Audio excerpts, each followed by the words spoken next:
السلام عليكم ورحمة الله وبركاته. الحمد لله نحمده ونستعينه ونستغفره ونعوذ بالله من شرور أنفسنا ومن سيئات أعمالنا. من يهده الله فلا مضل له ومن يضلله فلا هادي له. ونشهد أن لا إله إلا الله ونشهد أن محمدا عبده ورسوله الذي أرسل إلى الناس كافة بشيرا ونذيرا وداعيا إلى الله بإذنه وسراجا منيرا. فقد قال الله تعالى في كلامه المجيد وفي قرآنه الحميد يا أيها الذين آمنوا اتقوا الله حق تقاته ولا تموتن إلا وأنتم مسلمون.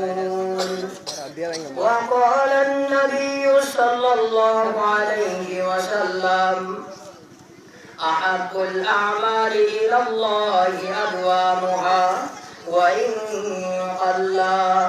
وقال النبي صلى الله عليه وسلم المرء مع من أحب. صلى الله على سيدنا ومولانا محمد وعلى آله وأصحابه وسلم. صلى الله على سيدنا ومولانا محمد وعلى آله وأصحابه وسلم. بلغ العلا بكماله كشف الدجى بجماله حسنت جميع خصاله صلوا عليه وآله. إلهي जगा दे हमें दियारे मदीना. इलाही बना दे हमें गुबारे मदीना. बलगल उला बिकमालिही कशफ الدجى بجماله حسنت جميع خصاله صلوا عليه وآله. صدق الله العظيم. الحمد لله.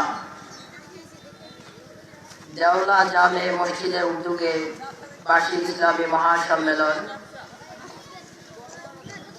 সম্মানিত উপস্থিতি এবং এই মাহফিলের সজ্জেবাদুল সভাপতি সাহেব এবং পর্দার আড়ালে আমার মা ও বোনেরা, প্রথমে আমি ওদমের পক্ষ থেকে আপনারা সালাম গ্রহণ করুন। আসসালামু আলাইকুম রহমতুল্লাহি ওয়া বারাকাতুহু। আমি আপনাদের সামনে একটি আয়াত তিলাওয়াত করেছি এবং 2 কালা হাদিস পাঠ করেছি। আল্লাহ পাক রব্বুল আলামিন যদি আমাকে তৌফিক দান করেন তাহলে আমি উক্ত আয়াতের উপর এবং এই 2 হাদিসকে সামনে রেখে আমি আপনাদের সামনে কিছু কথা উপস্থাপনা করব ইনশাআল্লাহ। ইয়া আইয়ুহাল্লাযীনা আমানুত্তাকুল্লাহ। আল্লাহ পাক রব্বুল আলামিন বলেন আল্লাহকে ভয় করার জন্য মুমিনের অন্তরে প্রশ্ন থাকে ও মাবুদ, ইয়া আইয়ুহাল্লাযীনা আমানু তাকুল্লাহ, তুমি বারবার বলে দিয়েছো আল্লাহকে ভয় করার জন্য। ও মাবুদ, আমরা জানি তুমি দয়ালু আর রহমানুর রহিম, তাহলে কেন আমরা তোমাকে ভয় করব? আল্লাহ পাক রব্বুল আলামিন কুরআনের বারবার জায়গার মধ্যে বলেছেন, আল্লাহ পাক রব্বুল আলামিনকে ভয় করার জন্য ও ঈমানদারেরা তোমরা আমাকে ভয় করো। কিন্তু মুমিনের অন্তরে প্রশ্ন লাগে, ও মাবুদ, আমরা কেন তোমাকে ভয় করব? তুমি না রহমান, তুমি না দয়ালু, তুমি না করুণাময়, তুমি না ক্ষমাশীল, তাহলে কেন তোমাকে ভয় করব? যে দয়ালু হয় মানুষ তার কুলে গিয়ে বসে, তার থেকে দূরে থাকে না এবং তাকেও ভয় পায় না। এমত অবস্থায় মুফাসসিরিনে কেরাম উল্লেখ করেন, এখানে আল্লাহ পাক রব্বুল আলামিন একথা বলে নাই আল্লাহকে ভয় করার জন্য, কিন্তু আল্লাহর তৈরি যে আযাবগুলো রয়েছে এগুলাকে ভয় করার জন্য আল্লাহ পাক রব্বুল আলামিন বলেছেন। আর মানুষের অন্তরে এই প্রশ্নটা বারবার জাগতে পারে। এমত অবস্থায় মুফাসসিরিনে কেরামের এই উত্তরের দ্বারা মানুষের মন প্রশান্ত হয়ে যায়। কিন্তু আবার বলতে পারেন, আযাবের ভয়ানক অবস্থা কি হতে পারে? কুল্লু নাফসিন যায়িকাতুল মাউত, প্রত্যেক প্রাণী মৃত্যুর স্বাদ গ্রহণ করতে হবে। আর সেই মৃত্যুর স্বাদটা কি রকম হতে পারে? সম্মানিত হাজির, লক্ষ্য করে দেখুন, যখন একটি মানুষের জান নেওয়ার জন্য হযরত জিবরাইল আসবেন, তখন মানুষটার কি অবস্থা হতে পারবে? হযরত আম্মা আয়েশা সিদ্দিকা রাদিয়াল্লাহু তাআলা আনহা বলেন, ও দুনিয়ার মানুষেরা রে, আমি যখন বিশ্ব নবীর গায়ে চাদর মুবারক আমি ডেকে দিলাম, এমন অবস্থায় দেখি বিশ্ব নবীর হাত দুলিতেছে, এমন অবস্থায় দেখি বিশ্ব নবীর পা দুলিতেছে। আমি জিজ্ঞাসা করলাম, ইয়া রাসূলুল্লাহ, ইয়া হাবিবাল্লাহ, আপনি কেন হাত গুটাইতেছেন, আপনি কেন পা গুটাইতেছেন? আমি দেখলাম সরকারের কালে মানুষের কি অবস্থা হতে পারে, সরকারের কালে মানুষের কি অবস্থা হতে পারে, কি কষ্ট হতে পারে। আমি লক্ষ্য করে দেখেছি বিশ্ব নবীর মধ্যে এই অবস্থা লক্ষ্য করে দেখেছি। এমন অবস্থায় ফাতেমাতুল জাহরা রাদিয়াল্লাহু তাআলা আনহা উনি উনার আব্বাজানের কাছে বসেছিলেন। হঠাৎ করে দেখা গেল বাহির থেকে সালাম আসলো, আসসালামু আলাইকুম ইয়া রাসূলুল্লাহ, ইয়া হাবিবাল্লাহ। তখন নবী করিম সাল্লাল্লাহু আলাইহি ওয়াসাল্লাম মা ফাতেমাকে বলল, ওগো ফাতেমা, তুমি বাহিরে দেখো, লক্ষ্য করে দেখো কে আমাকে সালাম দিয়েছে ভিতরে প্রবেশ করার জন্য। যখন ফাতেমা রাদিয়াল্লাহু তাআলা আনহা উনি ভিতরে প্রবেশ করে ওই দরজার দিকে তাকালেন, উনি দেখতে পেলেন কেউ নাই। এমন অবস্থায় তাকিয়ে রইলেন। আল্লাহ পাক রব্বুল আলামিন বলে দিয়েছেন, ওগো যে আজরাইল, তুমি আমার ফাতেমার সামনে প্রকাশিত হয়ে যাও, নয়তো আমার হাবিবের কথাটা মিথ্যা হয়ে যাবে, আমার দুষ্টের কথাটা মিথ্যা হয়ে যাবে। এমন অবস্থায় আজরাইল আলাইহিস সালাতু ওয়াস সালাম ওনার আসল চেহারা প্রকাশ করে দিলেন। আর প্রকাশ করে দেওয়ার পর ফাতেমাতুল জাহরা রাদিয়াল্লাহু তাআলা আনহা উনি বললেন, ও বাবা জান, আমি এমন একজন মানুষ দরজার বাইরে দেখেছি, যেই মানুষটি আমি মক্কা মদিনার মধ্যে আমি এমন কোন আকারের মানুষ দেখি নাই। মানুষটা দেখতে অনেক লম্বা, অনেক বড় সড়ো এবং ওনার শরীরটা কাপড় দিয়ে ঢাকা রয়েছে এবং চোখগুলোর মধ্যে আগুনের অগ্নিকুণ্ড জ্বলতে আছে। যখন নবী করিম সাল্লাল্লাহু আলাইহি ওয়াসাল্লাম এই কথা শুনতে পেলেন, এমন অবস্থায় নবী করিম সাল্লাল্লাহু আলাইহি ওয়াসাল্লাম এক সপ্তাহ থেকে অসুস্থ বিছানায় শায়িত রয়েছেন। হঠাৎ করে মাথাটা একটু উঁচু করে দেখলেন এটা হলো হযরত আজরাইল আলাইহিস সালাতু ওয়াস সালাম। বললেন, মা, এটা হলো হাযা মালাকুল মাউত, হাযা লাযাতিল মাউত। উনি বলেন, ওই আজরাইল যিনি দুনিয়ার স্বাদ মজা সব কিছু বর্জন করে দেন। উনি বলেন, ওই আজরাইল যিনি মানুষের জান কবজ করে নিয়ে যান। উনি বলেন, ওই আজরাইল যার কারো দিকে মায়া হয় না। উনি বলেন, ওই আজরাইল যে মানুষের সব কিছু ধ্বংস করে দেবে, স্বাদ ধ্বংস করে দেবে, মজা ধ্বংস করে দেবে। ফাতেমাতুল জাহরা রাদিয়াল্লাহু তাআলা আনহা বলেন, ওগো আব্বাজান, আপনি এক সপ্তাহ থেকে অসুস্থ এবং হযরত আজরাইল কেন ঘরের মধ্যে আসতে চাইতেছেন আমার আর বুঝবার বাকি নাই। নিশ্চয়ই উনি আপনাকে নিতে এসেছেন। এমন অবস্থায় নবী করিম সাল্লাল্লাহু আলাইহি ওয়াসাল্লাম বললেন, ওগো ফাতেমা, তুমি হযরত আজরাইল আলাইহিস সালাতু ওয়াস সালামকে তুমি ভিতরে ঢোকার জন্য অনুমতি দিয়ে দাও। হযরত ফাতেমা রাদিয়াল্লাহু তাআলা আনহা উনি বলেন না না আব্বাজান, আমি কখনো আজরাইল আলাইহিস সালাতু ওয়াস সালামকে ঘরের মধ্যে প্রবেশের অনুমতি দিতে পারি না, দেব না। ওগো আব্বাজান, আপনি যদি দুনিয়ার মধ্যে না থাকেন তাহলে আমি কার কাছে গিয়ে আমার দুঃখগুলো শেয়ার করব? আমি দুঃখগুলো খুলে বলবো? আমার হাসান হুসাইন কার কাছে গিয়ে খেলাধুলা করবে, কার সাথে গল্প অভিযোগ করবে? ওগো আব্বাজান, সুতরাং আমি হযরত আজরাইল আলাইহিস সালাতু ওয়াস সালামকে আমি কখনো ভিতরে আসার অনুমতি দিতে পারি না। নবী করিম সাল্লাল্লাহু আলাইহি ওয়াসাল্লাম বললেন, ওগো ফাতেমা, তুমি শুনে রাখো, উনি হলেন ওই আজরাইল যিনি মানুষের ঘরে যেতে হলে কোনো অনুমতি নেয় না, কোনো পারমিশন নেয় না। তখন বললেন, কেন আব্বাজান উনি অনুমতি নেবেন না?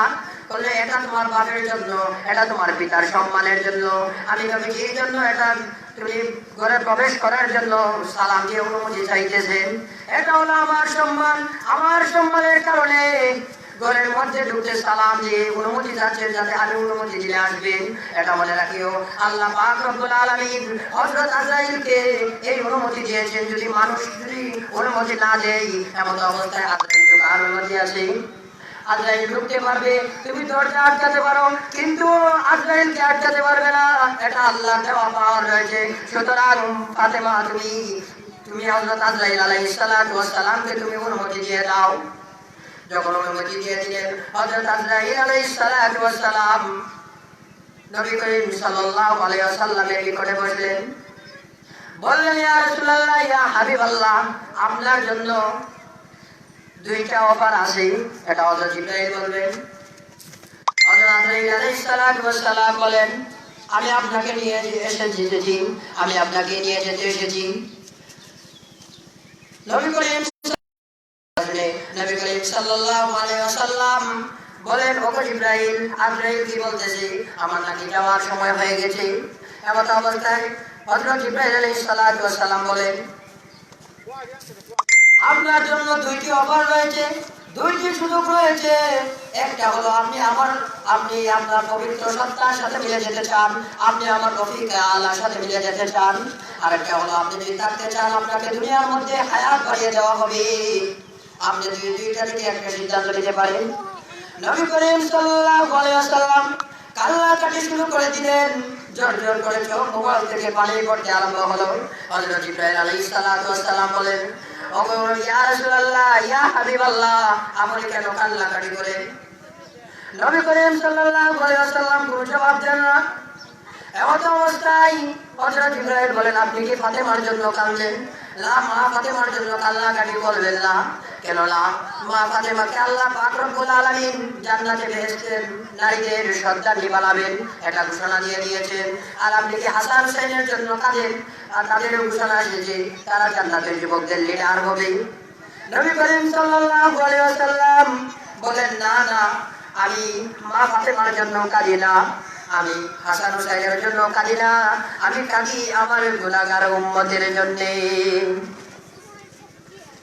এমন অবস্থায় হযরত জিবরাইল আলাইহিস সালাতু ওয়াস সালাম বলেন, ইয়া রাসূলুল্লাহ, ইয়া হাবিবাল্লাহ, আপনি এই বিষয়ে কোনো টেনশন নেবেন না, আপনি এই বিষয়ে কোনো চিন্তা করবেন না।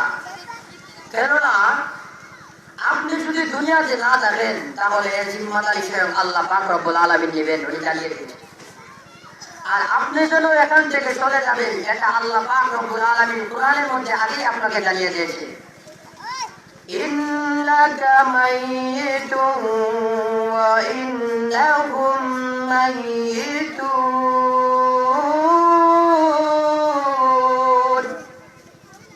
ওগো নবীজি, আপনি মরণশীল এবং আপনার অনুসারী যারা আছে, আপনার শত্রু যারা আছে, আপনার দুশমন যারা আছে, তারাও মরণশীল। তাহলে আপনার কোনো সমস্যা হবে না। বিশ্বনবী রাহমাতুল্লিল আলামিন বলেন, যদি আমি না থাকি তাহলে আমার উম্মতেরা কি করবে? আল্লাহ পাক রব্বুল আলামিন জানিয়ে দিয়েছেন, মা কানাল্লাহু লিয়ুআযিবাহুম আনতা ফীহিম। ওগো নবীজি, আপনি যতদিন তাদের মধ্যে থাকবেন, এমন অবস্থায় আপনার উম্মতের উপরে কোনো ধরনের আযাব আসবে না, কোনো ধরনের গজব আসবে না। নবী করিম সাল্লাল্লাহু আলাইহি ওয়াসাল্লাম এই কথা যখন জিবরাইলকে বললেন, তখন জিবরাইল বলেন, আল্লাহ পাক রব্বুল আলামিন বলে দিয়েছেন, আপনি যদি না থাকেন তাহলে এর জিম্মাদারি উম্মতের জিম্মাদারি স্বয়ং আল্লাহ পাক রব্বুল আলামিন নেবেন। যখন এই কথা শুনলো বিশ্ব নবী রাহমাতুল লিল আলামিন এতে রাজি হলেন।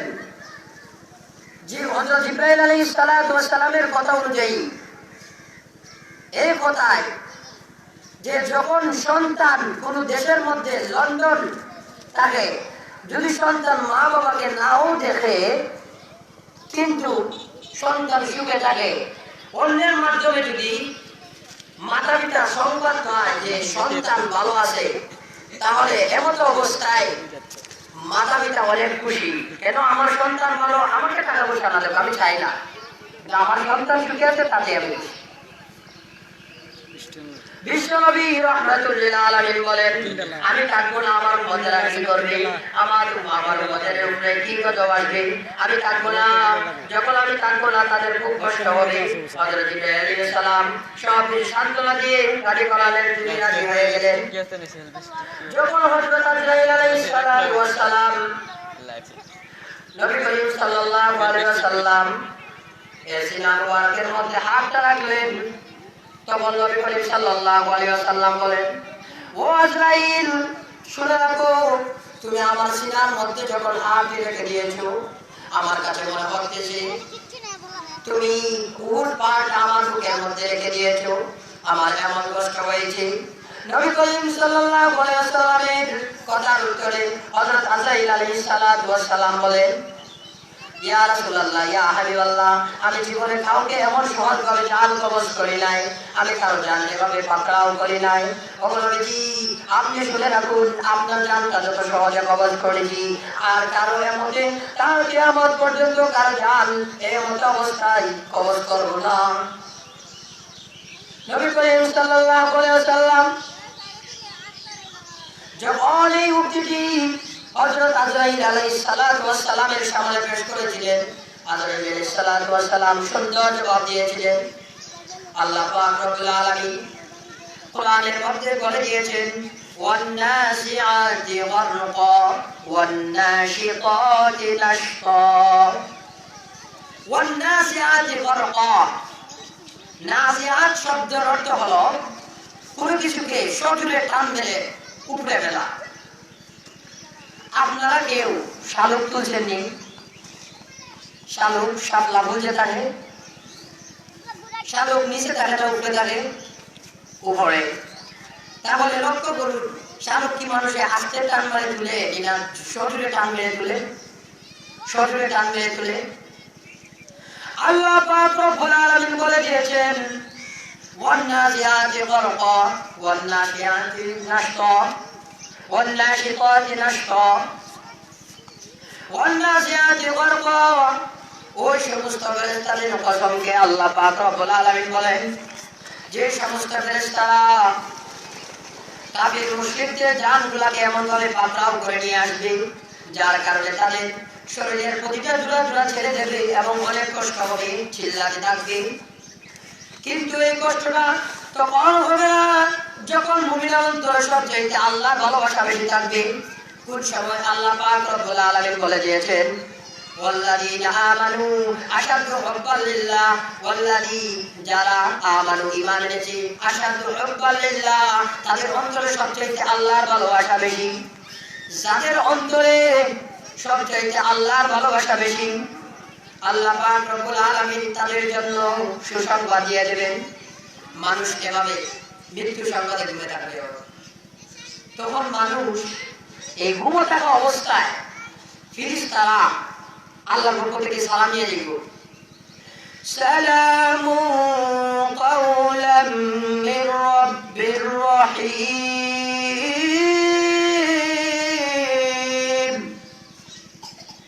আল্লাহর পক্ষ থেকে ফেরেশতারা সালাম নিয়ে আসবে ওই ব্যক্তির জন্য যার অন্তরে সবচাইতে আল্লাহর ভালোবাসা বেশি ছিল।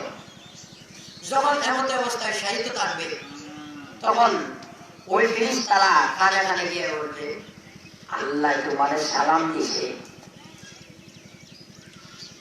যখন এই কথাটা শুনবে, তখন বান্দার মনে খুশি হবে না হবে না? বান্দার মন অবশ্যই খুশি হবে। যখন কোন বন্ধু কাউকে সালাম দেয়, যখন বন্ধু কাউকে অপারদের যখন সেই বন্ধুর সঙ্গে সাক্ষাতের করার অপেক্ষায় মানুষ অনেক কিছু পাড়ি দিয়ে যেতে পারে, তার শরীরে সেটা লাগে না। যেমন আমি আপনাদের সামনে একটি উদাহরণ বললে আপনারা সহজে বুঝে নেবেন। এক বুড়া বেটায় আর এক যুবক ছেলে মাটি কাটে। হঠাৎ করে যুবকের কাছে চিঠি এলো প্রেমিকা। কি চিঠি? চিঠির মধ্যে লেখা, পরে বলবো। একটাই বলে, হে মিয়া, মাটি কমে আসবেন কেন? তাড়াতাড়ি সাইকে বাজল। বুড়া বেটায় মনে মনে পড়ে, অন্যদিন দেখি এক কাজের মধ্যে হয়রানি করে, আর আজকে দেখি কাজটার মধ্যে এত তাড়াতাড়ি করে, এরপরে মাটিও বেশি নেয়, কারণ কি? তখন এই বুড়া ব্যক্তির মনে মনে আসলো, নিশ্চয়ই কোনো কারণ আছে, নয়তো সে কথা বলার কোনো দরকার নেই। কারণ সারাটা বছর যে ব্যক্তি হয়রানি করে, অলসতা করে, ওই ব্যক্তিকে আজ তাড়াতাড়ি করবে। যখন দেখা যায় ওই যুবকের লুঙ্গির কুশের মধ্যে একটা সিঁড়ি, ওই সিঁড়িটা করার সাথে সিঁড়িটা বোঝা গেছে। করার পরে ওই বৃদ্ধ ব্যক্তি সিঁড়িটা হাতে নিল, লেখা দেখা যায়, প্রেমিকা যাচ্ছে, তুমি আমার সালাম নিও, আর অমুক বাগানের মধ্যে তুমি বিকাল 4টার মধ্যে আইও, আমি তোমার সাথে দেখা করব। এমত অবস্থায় বৃদ্ধ ব্যক্তি বলে, নিশ্চয় আমি বলেছিলাম, মনে মনে বলেছিলাম একটি কারণ আছে। তাহলে দেখা গেল আমার কারণটি অবশ্যই আমার সন্দেহটা মিলে গেছে। প্রেমিকার জন্য মানুষ এত পাগল, মাটি টুকরি ভরে ভরে নিয়ে যায়, শরীরে লাগে না, ঘাম পড়তেছে, নিয়ে যায়, শরীরে লাগে না। আমি আপনাদেরকে আরেকটা এক্সাম্পল দিই। ওইটাও আগেরটার মতোই, প্রেমিক প্রেমিকা। শীতের দিন, মাঘ মাস, যখন এমন ঠান্ডা, দিনের মধ্যে কিন্তু হালকা মেঘ আর হালকা বাতাসও, এমন অবস্থায় কেমন শীত থাকতে পারে? অনেক শীত। কিছু মানুষ আছে দৌড় ধরে খুলে না সারাদিন। যখন তাদের পীড়িতের এমন অবস্থা হয়েছে যে একজন আরেকজনের সঙ্গে এমন অবস্থা হয়েছে যে তাদেরকে ফিটা দেওয়ার উপক্রম, ছেলের বাপ ভাই তার সাথে থাকে। এমন অবস্থায় যখন এক রাত্রে বাহু না বায়ুলায় সুযোগ পাইছি দেখা করা, তখন ওই যুবককে কি করলো, বিছানার মধ্যে একটি লেপ একটা সুন্দর করিয়া ভাবে দিয়া চলে গেছে, যাতে বুঝাইছে একটা মানুষ আছে। যদি বাইসাবে বিচ্ছানির পরেও যাতে বোঝা যায় যে এই লেপটা দেওয়ার কারণে এখানে মানুষ আছে। তখন শীতের দিন আর এমন ঠান্ডা, যখন হাঁটু বাড়িতে নামছে কাপড়গুলা খুলে, কারণ প্রেমিকার সাথে দেখা করবে। হাঁটু বাড়িতে নামার পরে শরীর কাঁপতেছে, ডাকে ডাকে ডাকে ডাকে, এরপরেও কি হাল ছাড়ে না, কারণ প্রেমিকার সাথে দেখা করবে। যখন নাকের মধ্যে পানি ঢুকতেছে, এমন অবস্থা হাল ছাড়ে না, কারণ নাকে যে পানি ঢুকতেছে, বাতাসে হালকা শুধু শুধু উঠে। দেখুন, যখন এই আশা নিয়ে মানুষ ঠান্ডা পানিতে যেতে পারে, গজব পানিতে যেতে পারে, আগুন পানিতে যেতে পারে, সামান্য একজন দুনিয়ার একটা মেয়ের পিছনের কারণে, একটা মেয়ের সাথে সম্পর্ক করার কারণে আরেক পুরা বিশ্ব যে ব্যক্তি বানিয়েছেন, আল্লাহ পাক রব্বুল আলামিন বানিয়েছেন, তাহলে তার প্রেমে কেন পারবে না?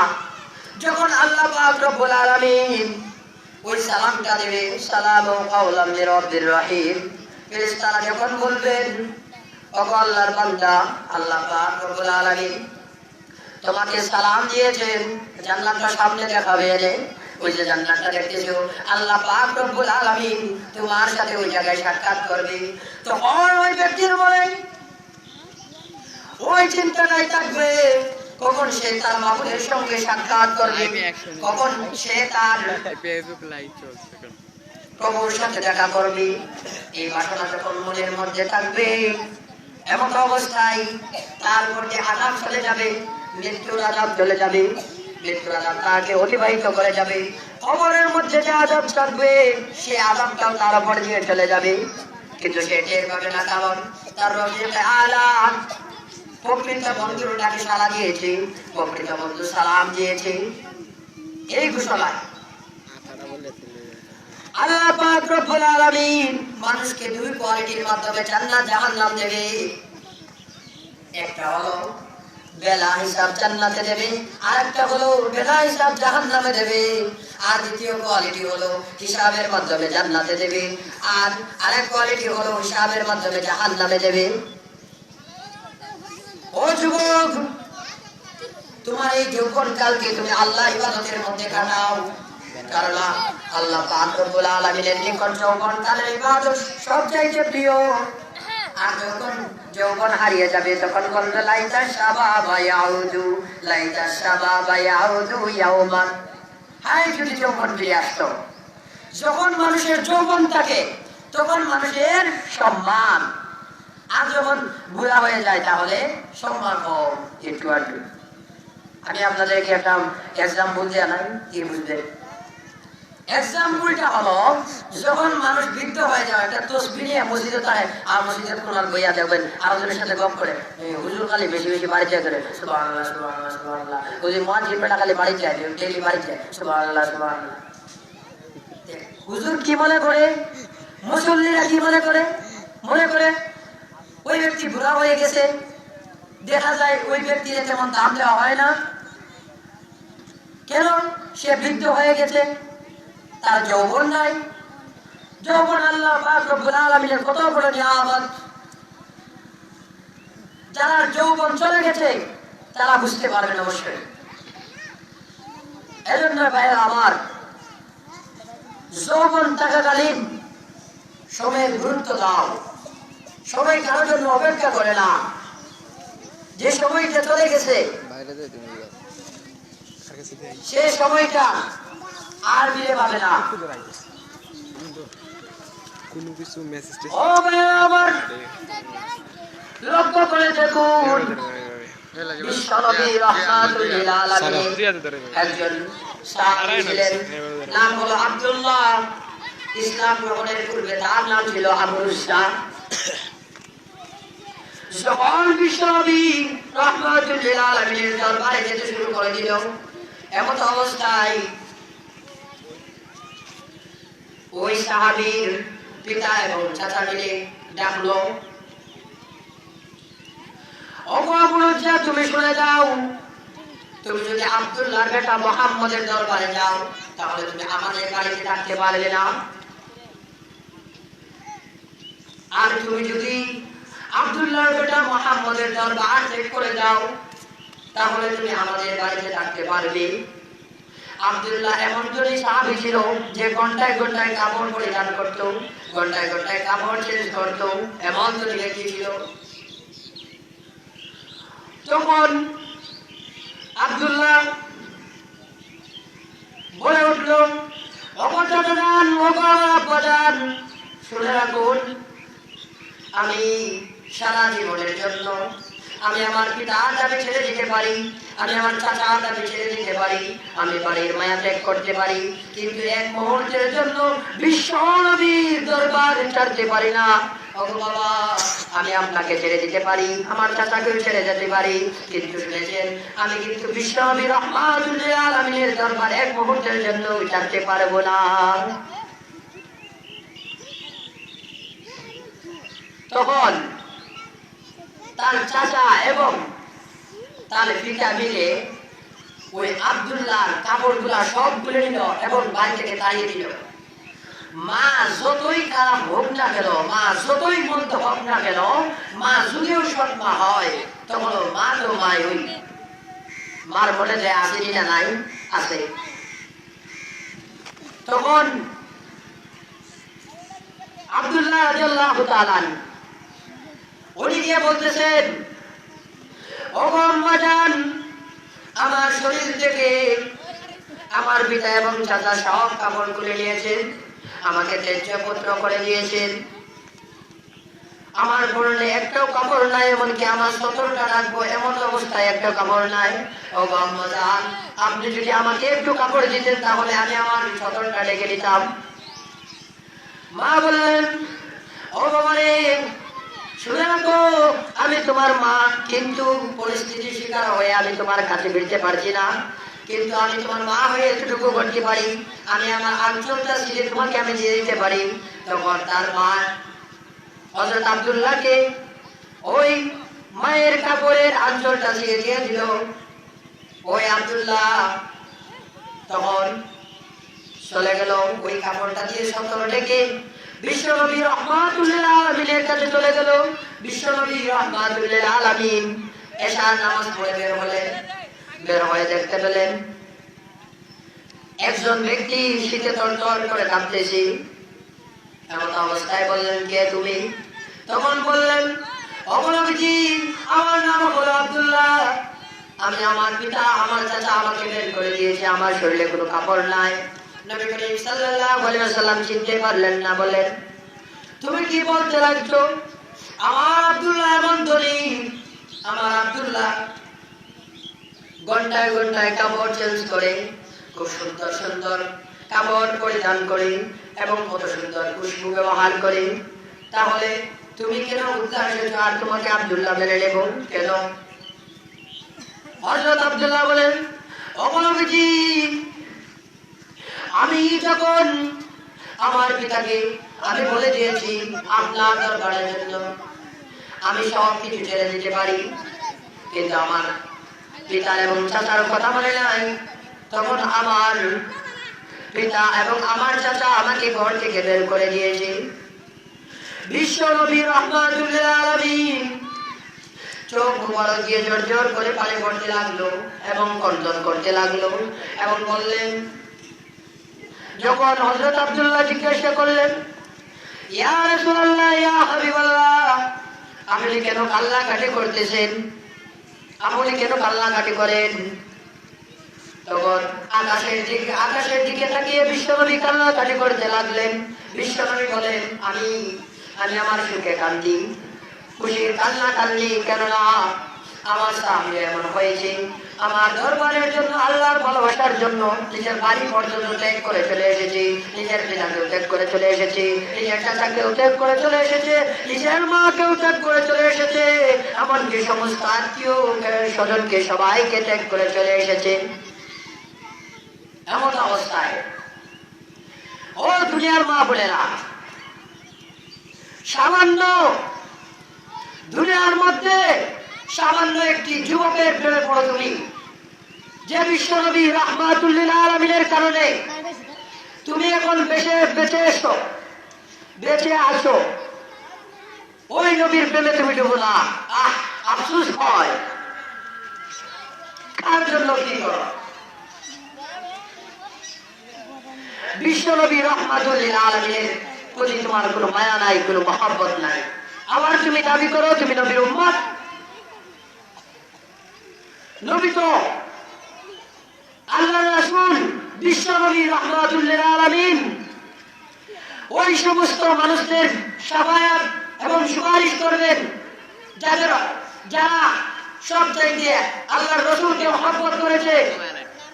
আল্লাহ রাসূলের একটি হাদিস, আল্লাহ রাসূল বলেন,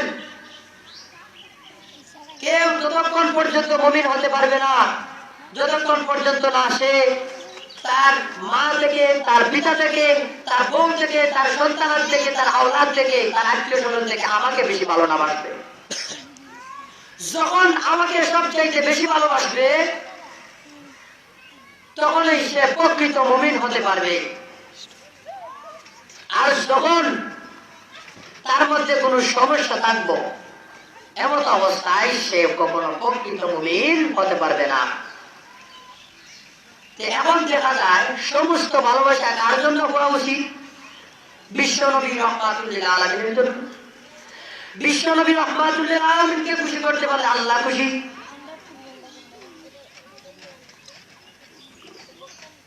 একটি যখন মজনু লাইলির প্রেমে হাবুডুবি খেয়েছিল। এমন অবস্থায় এক পাহাড়ের উপর মজনু সিজদায় আল্লাহর জ্ঞানে ছিলেন। সিজদা দিয়ে আল্লাহর কাছে ক্রন্দন করতে লাগলেন। আল্লাহর জ্ঞানে ছিলেন, আল্লাহর ইবাদতের মধ্যে মশগুল ছিলেন। হঠাৎ করে লাইলির কথা মনে হয়ে গেল। লাইলির কথা মনে হওয়ার সাথে সাথেই মজনু চিৎকার দিয়ে দৌড়াদৌড়ি আরম্ভ করে দিল। ওই পাহাড়ের মধ্যে আরো ব্যক্তি ছিল, যে ব্যক্তিও ছিল সিজদারত অবস্থায় আল্লাহ পাক রব্বুল আলামিনের দরবারে। তখন ওই ব্যক্তির মাথার মধ্যে একটি পাড়া দিয়ে মজনু দৌড়ে চলে গেল। ওই ব্যক্তি সিজদারত অবস্থা থেকে দাঁড়িয়ে বলল, এই ওইদিকে আয়, তুই কেন আমার মাথার মধ্যে পাড়া দিলি? কত বড় সাহস তোর? তখন মজনু হাসি শুরু করে দিল। ওই ব্যক্তির মনে মনে আরো রাগ বেড়ে গেল যে আমার মাথার মধ্যে তো পাড়া তো দিস, তুই আবার হাসতেছ। তখন মজনু জমায় বলে, আমি সামান্য দুনিয়ার মধ্যে একটা সামান্য মেয়ের জন্য পাগল হয়ে আপনি সিজদারত অবস্থায় ছিলেন। আমি আপনার মাথার মধ্যে পা রেখে চলে গেছি, কিন্তু আমি বুঝতে পারি নাই। আর আপনি ওই মেয়েকে যে ব্যক্তি বানিয়েছেন, যে স্রষ্টা বানিয়েছেন, যে পালনকর্তা বানিয়েছেন, ওই ব্যক্তির প্রেমে আপনি হাবুডুবু খাচ্ছেন, প্রেমে ডুব দিয়েছেন। তাহলে আপনি কিভাবে বলতে পারেন আপনার মাথায় আমি পা রেখেছি? তখন ওই ব্যক্তি লজ্জা পেয়ে গেল, আসলে তো কি হই যে আল্লাহ পাক রব্বুল আলামিন বেলা হিসাব জাহান্নামে দেবে কিছু মানুষ। কি রকম মানুষ হতে পারে? যে মানুষেরা বিশ্বনবী রাহমাতুল লিল আলামিন বলেন, এক গ্রুপ মানুষ রয়েছে যারা আল্লাহর সাথেও বিতর্ক করবে। আল্লাহ যখন বলবে তুমি নামাজ পড়ো নাই কেন, তুমি সততা অবলম্বন করো নাই কেন, তখন ওই ব্যক্তি বলবে আমি করছি। চিন্তা করে দেখুন, আল্লাহর সাথে মিথ্যা কথা বলা। যখন ওই ব্যক্তি আল্লাহর সাথে মিথ্যা কথা বলতে পারবে, তাহলে দুনিয়ার মধ্যে কেন পারবে না? দুনিয়ার মানুষ এই প্রকারের আরো সূত্র রয়েছে, যেগুলো হলো যখন যে মানুষ যে জিনিসের যোগ্য না, ওই ব্যক্তিকে ওই জিনিসের যোগ্য বানানো। যেমন কোন ওয়ার্ডের মধ্যে ওই ব্যক্তি মেম্বার বানানোর কোন যোগ্যতা নেই, কিন্তু ওই ব্যক্তিকে মেম্বার বানানো হয়। যে ব্যক্তিকে প্রেসিডেন্ট বানানোর কোন যোগ্যতা নেই, কিন্তু সেই ব্যক্তিকে প্রেসিডেন্ট বানানো হবে। যে ব্যক্তিকে ইমাম বানানোর কোন যোগ্যতা নেই, ওই ব্যক্তিকে ইমাম বানানো হবে। তখন এটা এরকম হতে পারে। যেমন আমি আপনাদের সামনে একটা এক্সাম্পল দিই। এক্সাম্পলটা হলো, এক ব্যক্তি সৌদি আরব গেছে, পুত্রা, এক মহিলার পুত্রা ছেলে কই গেছে? সৌদি আরব। সৌদি আরব কালে গেল ওই মানুষ শিক্ষিত, এমন আসেনি জীবন না, কেননা মানুষ কাজের জন্য যায়। কিন্তু ওই দেশের একটা বৈশিষ্ট্য আছে, ওই দেশের বৈশিষ্ট্য কি? কাম করো আর হজ করো, সবার পরনে, সবার শরীরের মধ্যে পাঞ্জাবি থাকে, লেবাস থাকে, সুন্দর দেখা যায়। ইমাম সাহেব জোরে ঠিক কিনা? তখন ওই ব্যক্তি যখন চট্টগ্রাম দিয়ে আসতে লাগলো, এমন অবস্থায় বললো মামার বাড়িতে আছে, মামার বাড়িতে যাই। তখন কি করলো? মামার বাড়িতে গেল। মাওই কি করছে? এলাকার সব মহিলাদেরকে দাওয়াত দিয়ে নিয়ে চলে এসেছে। কি বলে যে আমার পুত্রা বেলা আইছে, ওয়াজ করবে, সৌদি আরব থেকে এসেছে, ওয়াজ করবে, নসিহত করবে। সব মহিলারা ঘরের মধ্যে জমায়েত হয়ে গেল, একত্রিত হয়ে গেল। হওয়ার পরে তখন পুত্রা বেলার টাইম নিয়ে গিয়ে বয়সে যে পুত্রা বেলা তুমি কিছু ওয়াজ করো আমার সামনে। পুত্রা বেলা এ কথা বুঝাইতে পারে না যে মা ওই আমি তো পড়ালেখা করছি না, আমি এটা কাম করছি, কাজ করেছি, এ কথা না কইয়া ওই ব্যক্তিও ওখানে বসে গেল। বসে ও আজ কি দিয়ে আরম্ভ করতে জানেন? মা ওই গো, ও মা ওই গো, আমি যখন চিটাগাং থেকে জাহাজে উঠছি তখন পানি ছাড়া আর কিছু দেখছি না। ও মা ওই গো, আমি যখন চিন্তা দিয়ে নামছি তখন মা ওই বালু ছাড়া আর কিছু দেখছি না। মা ওই টান শুনে চিন্তা করে তখন সবাই ঘুমে থাকলেও কিছু মানুষের কেউ সজাগ থাকে। এক মহিলা বলে, ও বুঝি আপনার ভূতরা কি ওয়াজ করে, এটা তো পুরান আমি তো নাই বলল যে মা ওই ভাইয়া, আর আপনিও তো কিছু বুঝলেন না, কানে শুধুই ছেলে মারবে। তখন মা ওই আমি কিছু বুঝছি না, কিন্তু কানে শুধুই খাই দেখছি। বর্তমান সমাজের মধ্যে এমন মানুষ আছে যারা ইমামতের যোগ্যতা নেই, বক্তৃতা দেওয়ার যোগ্যতা নেই, ভিতরে কোরআন হাদিসের আলো নেই, তাদের ভিতরের মধ্যে আমল নেই, সুন্নাত নেই, কোনো কিছুই নেই, কিন্তু তাদেরকে ইমাম বানিয়ে দেওয়া হয়। এটাও একটা কিয়ামতের আলামত। যখন ঠিক কিনা? সম্মানিত হাজির, আমাদের গ্রামাঞ্চলে এমনও ঘটনা ঘটে, যে ঘটনার একটা এক্সাম্পল হলো যে এক ব্যক্তি জামাই এলাকার মধ্যে আসছে, মনে করেন গতকালকে শুক্রবার গেছে, আর এরপরে দিন শনিবার, তাহলে ইমাম সাহেব শুক্রবারে জুম্মা পড়ে বাড়ি গেছে। আর যখন জামাই বেড়াইতে আইছে, জামাইয়ের পরনে একটা পাঞ্জাবি ছিল, একটা টুপি ছিল। জামাই মসজিদে ঢুকার পর মুসলিমরা বলে আমরা হুজুর আইছে। কি বলে? আমরা হুজুর আইছে, হুজুর ইমামতি দিতে। তখন বলেন হুজুর আমরা মসজিদের হুজুর নাই, আপনি ইমামতিটা করেন। তখন বেটা হুজুর করে আইছিল, হুজুরটা দুটো ছুটার পরে কি আবার গেছে হুজুর করতে, আমি হুজুর করে আই, আবার হুজুর করার জন্য চলে, হুজুর করা চলে গেল। যাওয়ার পরে হুজুর করে, হুজুর করে পিছনে আমার পানির মধ্যে ফলাম দিয়ে যে পিছনে আসি না গেছে গায়েরা গেলে গেছে, আলহামদুলিল্লাহ ভালো ঠিক আছে। তখন জামাই বাবুরে খাইয়ে নিয়ে গেছে, জামাই বাবুর মনে মনে তো আছে, আমি তো কিছুই চিনি না, আমাদের নামাজ কিভাবে পড়া। এরপরে কোন নামাজ? এশার নামাজ। তখন জামাই একটা ফর্জি বার করার লাগবে। কি ফর্জি? উঠে হয় সবাই নিয়ম জানেনি, নিয়ম জানেনি, আমরা নিয়ম জানি না। তবে কেউ যদি নামাজে কারো এলে নিয়মটা তার ভিতরে আছে, কেউ বলতে চলে বলে না, নিয়ম স্নেহ করে শিখতে হইব। কি নিয়মটা কি শুনে আমার কাছ থেকে?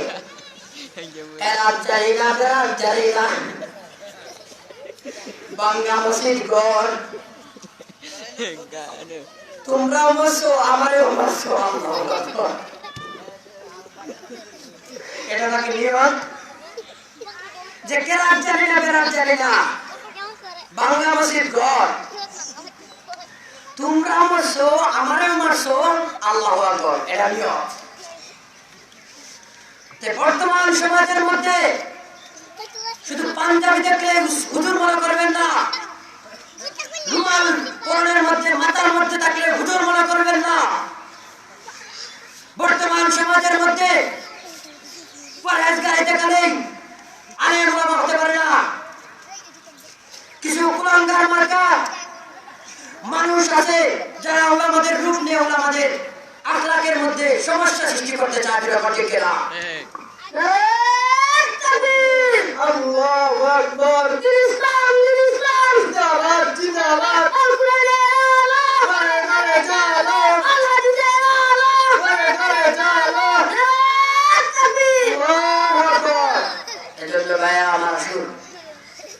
আমি যা করব তা বাছাই করে করব, যাচাই করব, বাছাই করব।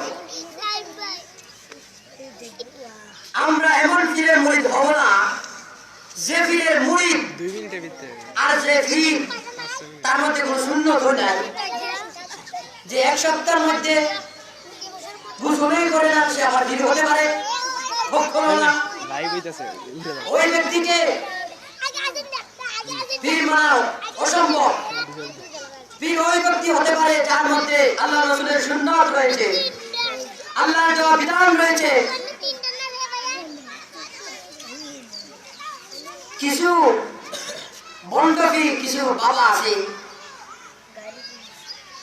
যে বয় আমাদের বাবা দরবারে অনেক গরু না আছে কিনা নাই, খাজা বাবার দরবারে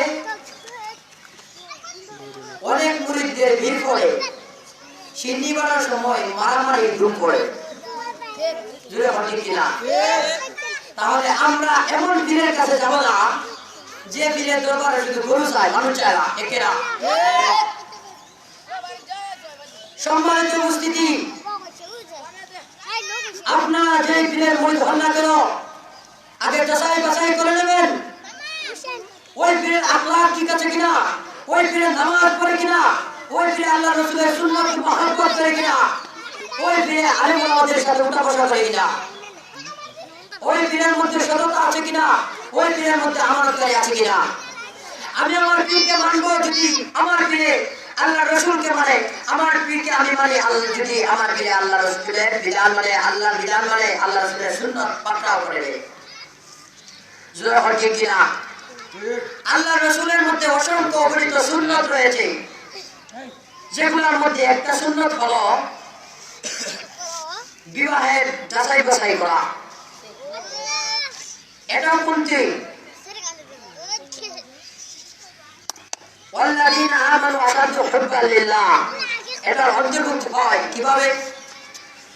যখন আপনি আপনার ছেলে সন্তানকে বিবাহের জন্য কোলে রেখে যাবেন তখন আগে গিয়ে যাচাই বাছাই করবেন যে আল্লাহ রাসূলের সুন্নাত হলো, আগে গিয়ে জিজ্ঞাসা করবেন শাশুড়ির কতজন সন্তান, যদি সন্তান ভালো হয় বেশি হয় আলহামদুলিল্লাহ ভালো। এরপরে জিজ্ঞাসা করবেন কনের খালার কয়জন সন্তান, তখন যদি দেখা যায় সন্তান বেশি ভালো আলহামদুলিল্লাহ ভালো। এরপরে পুকুর এবং সবাই জিজ্ঞাসা করে যদি সবার মধ্যে সন্তান বেশি এবং ভালো তাহলে আলহামদুলিল্লাহ, এটা হলো নবী করিম সাল্লাল্লাহু আলাইহি ওয়াসাল্লামের সুন্নাত। আজকাল বর্তমান সমাজের মধ্যে এমন হয়ে গেছে, আজকাল কনের মার কথা তো জিজ্ঞাসা করবে দূরের কথা, কি জিজ্ঞা কনের মা কয় লিটার দুধ দেয়, দূরে ঠিক কিনা? বর্তমান সমাজ এমন নিকৃষ্ট অবস্থায় পৌঁছে গেছে, এমন নিকৃষ্ট হয়ে গেছে, কি আফসোস হয় নবীর উম্মত হয়ে ভাই তুমি কি এটা করো। জিজ্ঞাসা করো গিয়ে কোনে কি করে, কোনে মিডিয়ার মধ্যে গান করে, কোনে মিডিয়ার মধ্যে ছবি করে, কোনে আর্মি, কোনে বিডিআর, কোনে পুলিশ, তুমি নিয়ে গল্প করো। বিশ্বনবী রাহমাতুল্লাহ আলাইহির কথা এরকম না। হ্যাঁ তুমি পুলিশ, হ্যাঁ তুমি আর্মি, তোমার মধ্যে সততা আর তোমার পর্দা চাই। ওয়ামা খালাকতুল জিন্না ওয়াল ইনসা ইল্লা লিয়াবুদুন, আল্লাহ পাক রব্বুল আলামিন মানুষকে সৃষ্টি করেছেন এবং জিনকে সৃষ্টি করেছেন শুধু আল্লাহ পাক রব্বুল আলামিনের ইবাদতের জন্য, দুনিয়ার মধ্যে তামাশা করার জন্য নয়। আল্লাহ পাক রব্বুল আলামিন অনেক আয়াতের মধ্যে বলেন মানুষ নিমুখ হারাম, কিভাবে? যার গুণ গাবে, যার নুন খাবে তারই তো গুণ গাবে, কিন্তু মানুষ এরকম না। মানুষ গুণ গায় অপয়ের চরিত্র ফুলের মতো পবিত্র, কিন্তু আল্লাহ পাক রব্বুল আলামিনকে তাকে দুনিয়ার মধ্যে বসবাস করাইতেছেন, লালন পালন করতেছেন, খাওয়াইতেছেন, রিজিক দিতেছেন, কিন্তু আল্লাহ পাক রব্বুল আলামিন এবং তো নামাজ পড়ে না, আল্লাহ পাক রব্বুল আলামিনের প্রশংসা করে না। এজন্য ভাই আমার শুন, যা করলে আল্লাহ পাক রব্বুল আলামিন খুশি হয় এবং নবী করিম সাল্লাল্লাহু আলাইহি ওয়াসাল্লামের সুন্নাত মোতাবেক হতে পারি। এমন অবস্থায় আমরা এগুলা কার কাছ থেকে জেনে নেব? ওলামায়ে কেরামের কাছ থেকে জেনে নেব। আমরা এলাকার মানুষ যা কিছু জানি না, আমরা ইমাম সাহেব হুজুরের কাছে জিজ্ঞাসা করব, হুজুর আমি এটা জানি না। বর্তমান সমাজের মধ্যে আরেকটি জিনিস আছে, কেউ যদি নামাজ কোনোদিন পড়ে না কিন্তু নামাজ যদি একদিন পড়ে তাহলে তাকে নিয়ে সমাজে হাসি ঠাট্টা শুরু করে দেয় যে অতদিন গাঁজা খাইছে, অতদিন খেত করছে, আজকে দিন নামাজ দিয়েছে, নামাজই গিয়া। এ ভাই, তোমার জন্য একটি মানুষ ধ্বংস হতে পারে, তোমার কারণে একটি মানুষ উপরে উঠে যেতে পারে, তুমি তাকে নিয়ে হাসি ঠাট্টা শুরু করে দিয়েছ, তুমি তাকে উৎসাহ দিবে, তুমি তাকে নিয়ে হাসি ঠাট্টা করো। যখন ওই মানুষটিকে নিয়ে হাসি ঠাট্টা করবে তখন ওই মানুষটি আর কখনো মসজিদে আসবে না, কারণ সে শুধু অপমানে পেয়েছে, শুধু লজ্জায় পেয়েছে, লাঞ্ছনা পেয়েছে, সে ভালোবাসা পায়নি। যারা নামাজ পড়তে আসবে আমরা তাদেরকে উৎসাহ দেব, আর যারা জানে না তাদের প্রতি আবদার, আলিমুল আমা তাকে জিজ্ঞাসা এটা কিভাবে করব, এটা নামাজটা কিভাবে করব, ওজুটা কিভাবে করব, হুজুর আমাদেরকে শেখান। ইনশাআল্লাহ আজ পর্যন্ত কেউ দেখাতে পারবে না যে হুজুরা বলে দেয় নাই। আল্লাহ পাক রব্বুল আলামিন আমাদেরকে যে উদ্দেশ্যে দুনিয়ার মধ্যে প্রেরণ করেছেন আমরা যেন এগুলা সব সময় ঠিক রাখতে পারি। আল্লাহ পাক রব্বুল আলামিনের কাছে আমরা যারা গুনাহগার হয়েছি, গুনাহ করে ফেলেছি, এমন কেউ নাই যে বলতে পারবে যে আমার গুনাহ নাই। সবাই গুনাহ আছে, সবাই নিজেকে গুনাহগার করে। ও ভাই, গুনাহ করছো, আল্লাহর তওবার দরজা ওপেন খোলা, তুমি কি করবে? আল্লাহর কাছে তুমি তওবা করো। আল্লাহ পাক রব্বুল আলামিন বলে, ও বান্দা শুনে রাখো, তোমার গুনাহ যদি পাহাড় পরিমাণ হয়ে যায়, তোমার গুনাহ যদি আসমান পরিমাণ হয়ে যায়, কিন্তু মনে রাখিও আমি আল্লাহ পাক রব্বুল আলামিন মনটা অনেক বড়। আল্লাহ পাক রব্বুল আলামিন মানুষদেরকে বলে দিয়েছেন যদি তোমরা তওবা করো তাহলে আল্লাহ পাক রব্বুল আলামিন তোমাদের গুনাহ খাতা সব মাফ করে দেবে। বিশ্বনবী রাহমাতুল লিল আলামিনের একটি হাদিস, قال النبي صلى الله عليه وسلم من لم يسأل الله يغضب عليه, যে ব্যক্তি আল্লাহ পাক রব্বুল আলামিনের কাছে দোয়া করে না ওই ব্যক্তির উপর আল্লাহ পাক রাগান্বিত হন। কাজেই আপনার আমার কর্তব্য হলো আল্লাহ পাক রব্বুল আলামিনের নিকট বেশি বেশি করে সম্মানিত হাজিরিন, আমি আপনাদের সামনে এত সময় যা আলোচনা করেছি দেওলার ইমাম সাহেব হুজুরের সহযোগিতার মাধ্যমে, হুজুরও আমাকে অনেক সহযোগিতা করেছেন এবং হুজুর আমার খুব কাছের মানুষ, আলহামদুলিল্লাহ হুজুরের লেখায় কামনা করি এবং আপনারা আমার জন্য দোয়া করবেন। আমার নাম মোহাম্মদ শাকির আহমদ মিজান, আমি সিলেট হযরত শাহ কোরআন রহমাতুল্লাহ আলাইহি মাদ্রাসায় লেখাপড়া করি। আপনারা দোয়া করবেন আমি যাতে আপনারা দোয়া নিয়ে হক্কানি উলামায়ে কেরামের মধ্যে থেকে একজন হতে পারি যারা শুধু দিনের সত্যের পতাকা বয়ে আনবে, মিথ্যার উপর প্রশ্রয় দেবে না। সম্মানিত হাজিরিন, বেশি বেশি করে আমরা নেক আমল করার আল্লাহ পাক রব্বুল আলামিন তৌফিক দান করুন। সবাই বলে আমিন। ওয়া আখিরু দাওয়ানা আলহামদুলিল্লাহি রাব্বিল আলামিন।